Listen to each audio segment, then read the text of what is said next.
From this to this. Wow! Hi guys! My name is Jane. Tara, samahan niyo ako magpaayos ng buhok. Punta tayo sa salon. Papaayos tayo ng buhok.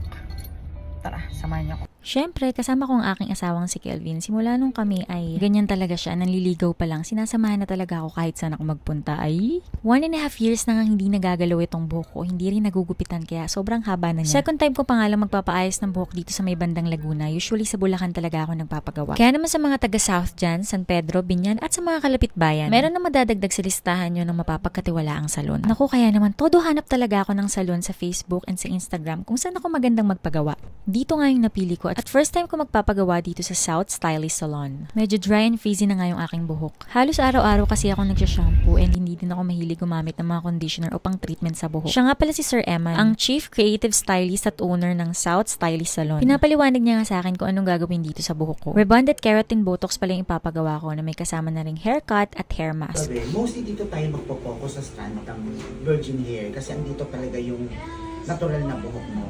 Hindi na natin siya lalagyan, dadampian na lang natin.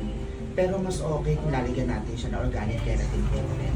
Ano, okay na tayo? Okay. After nga ng discussion namin ni Sir Emma, nag-proceed na nga kami sa pagsha-shampoo ng buhok. Siya pala si Kuya Arvin, junior hairstylist and mostly siya yung hawak sa buhok ko sa araw na yan. Request ko din talaga na L'Oreal Extenso ang gamitin sa akin pang rebond. Pagkatapos ng i-shampoo at i-blower ang buhok ko, sinection na nga nila para ma-apply yung number 1 ng L'Oreal Extenso. Pinagtulungan na nga nila para siguradong malagyan lahat ng sections. At gaya nga ng sinabi ni Sir Eman, mostly yung virgin hair yung lalagyan ng straightening para hindi ma-damage yung rebonded na nabuhok ko. Iniwan munang nakababad sa buhok para mag-penetrate yung product and then rinse off na ulit. Sinabay na nga yung hair mask dito habang binabanlawan. After rinsing off, blower and then plancha naman ang buhok. Kita nyo naman, hindi pa nga pinaplanchang maigi yung buhok ko pero bagsak na siya. After i-plancha, sinection ulit yung buhok ko para mapahid naman yung neutralizing cream to lock in the straightened shape and rebond the hair. Binabad ulit ng mga 15 minutes and then ito na yung final rinse bago i-blower ulit para sa keratin botox. Keratin botox pala ay treatment pero meron siyang straightening effect. Blower ulit ng buhok and then i-apply na yung keratin botox treatment. Blower para mas mag-penetrate yung product and then ipa-plancha ulit pero hindi na ganun katindi gaya ng pag-plancha dun sa rebond kanina. After application ng keratin botox, hindi na ulit yan babanlawan. Ang banlaw niya nan after 3 days na at ito nga kasama din yung haircut kaya nagpalagay na rin ako ng bangs. Sadya! At ito na nga yung aking buhok. Inayos-ayos muna nga dahil pipicturean daw. Service 7 pala yung napili ko pero kinostomize na lang ni Sir Eman. 2,040 plus 1,000 na keratin botox pero dahil nga mahaba ang buhok ko, ang total na binayaran ko is 3,590